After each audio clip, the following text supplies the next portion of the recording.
আসসালামু আলাইকুম। ছেলে এবং ভাগিনাকে নিয়ে আসছি পুকুরে।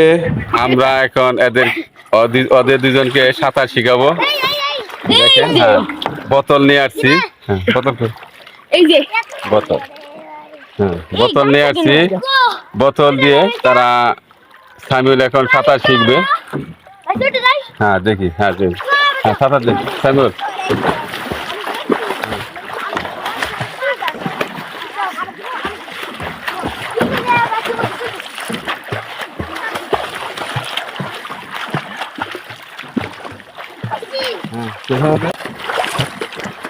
সাঁতার, হ্যাঁ।